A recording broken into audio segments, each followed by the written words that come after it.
Hi there guys, I'm Nikhil from notionhub, and in this video, I'm going to show you the most important tips and tricks for your Redmi 12. By the way, I'll also be uploading a dedicated video for the best feature section where I'll be showing you all the features available on this phone. So do check out that video as well. Link will be in the description. With that said, let's look at the most important tips and tricks. First, let's disable all the ads or things that can generate ads or annoying notifications. So to do that, go to settings, select the fingerprint settings option, then authorization. Now disable this toggle. There will be some bloatware applications pre-installed on your phone. Directly delete them, and if you can't, at least disable them. Next, I'm going to show you some system applications which you can't delete, but they will create some kind of ads. For example, you can go to downloads, go to settings menu and disable show recommended content. Next, we have to do the same for security app. Just go to the security app cleaner and disable the toggle. Next, go to music app, settings, advanced settings, then disable. It's not the end. Finally, you can also find it in themes. Go to settings and disable show ads personalized recommendations. Now besides these, there might be some other bloatware that I missed out. So if you find them, do let me know by commenting below this video. Next, we have the famous object eraser feature on this phone, and it works pretty easily. Just open the Photos application, just select the photo, just go to gallery, select the photo, click edit, create, and then erase. In erase, you have more options, like you can do it manually. You can remove objects, remove lines, or remove people. Next, we have the bokeh feature where you can turn normal photos into portrait shots. Using this feature, you can change the amount of background blurriness you want, and you also get all these filters which can further improve your portrait shots or the bokeh shots. Next, we have the famous feature to actually change the sky in the background. This is how it works, and it actually can make your photos look a bit more unique.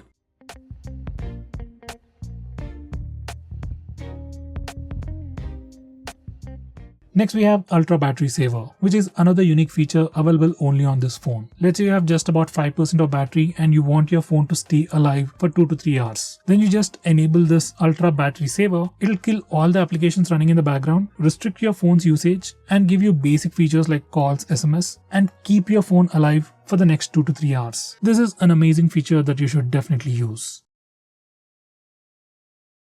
Next, we have Circle to Search. Now this particular feature is enabled by default. To trigger it, you just need to press and hold on the bottom bar and then just circle to do a search. This is just like Google search, but you can precisely circle the object that you want to search for.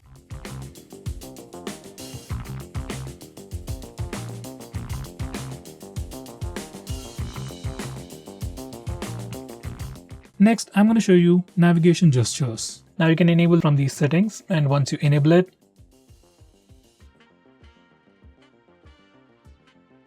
you can swipe from the bottom of the screen to go home, swipe and hold for recent tabs. You can swipe from the left side or the right side to go back a step. For Google Assistant, you can swipe from the bottom left corner or the bottom right corner. And just like on iOS, you can just swipe left or right on the bottom bar to quickly switch between applications. Next, we can also trigger Google Assistant by just using the power button. You just need to enable this toggle and then press and hold the power button to trigger Google Assistant. Next, I'm going to show you how to enable the dark mode on this phone. So from settings, you can enable the dark mode, and once you enable it, all the system UI elements change to the dark mode. Even stock apps like phone dialer, SMS application even change to the dark mode. Even the Google applications will automatically change to the dark mode. Now this dark mode definitely helps you save some battery, looks much more cooler, and also affects your eyes less at night. From these settings, you can also schedule to automatically turn on and turn off dark mode at a specific time. Next, I'm going to show you how to take pictures using palm gesture. You just need to enable this option and just show the palm to the front-facing camera, and your phone will automatically take a picture. It's not a big feature, but something you might definitely want to try. Next, I'm going to show you how to take screenshots on this phone. By default, on any Android phone, if you want to take a screenshot, you can just press the volume down button and power button both at the same time to take a screenshot. For some reason, if that's a bit difficult for you, on this phone we also have the 3-finger screenshot gesture. Once you enable it, you can just swipe down using 3 fingers to take a screenshot. By the way, we also have a quick shortcut to take a screenshot even in the notification toggles. Next, I'm going to show you how to take a longer screenshot. So to take a longer screenshot, first we need to take a regular screenshot. You can either use the buttons or the gesture. Now once you take a screenshot, you will see a small pop-up preview. Just tap on scroll to start taking a long screenshot. Next, I'm going to show you how to take partial screenshots. To do that, you just need to place 3 fingers on the screen and hold, and you'll get a preview. From here, you can just drag to select the area that you want to take a screenshot of. Next, I'm going to show you how to use split screen mode on this phone, or to say how to use 2 applications at the same time. For that, first go to the recent apps. Then click and hold on the application that you want to use in the split screen mode. Then select split screen. Now you can select the secondary app from the list below, or else you can go to the home screen and select the secondary app from the app drawer.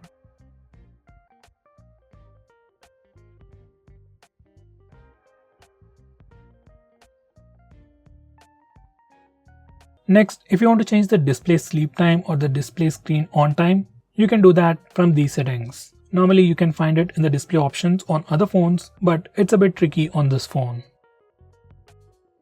Next, if you want to display the memory usage on the recent apps page, you need to enable this particular toggle. And once you do that, every time you go to the recent apps page, you can check out the memory status.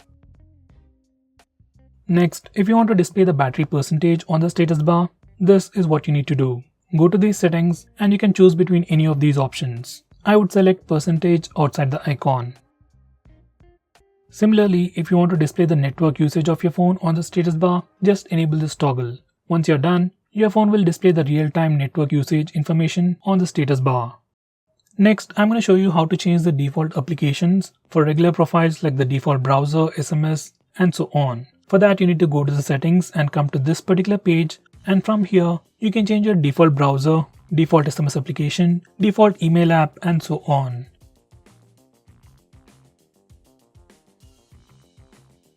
Going on next, if you're someone who's really concerned about privacy about your phone, and if you want to lock few applications on your phone, you can do that on this phone without installing any third-party applications.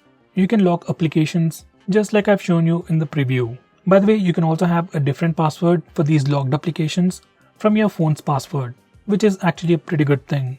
By the way, we can also use the fingerprint scanner and the face unlock features to unlock the locked applications. For that, we need to enable those options from settings.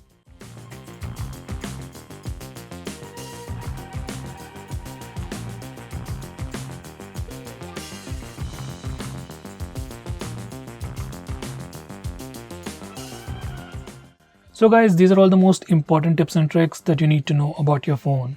If I missed out on anything important, do let me know by commenting below this video. With that said, this is Nikhil signing off. See you in my next video.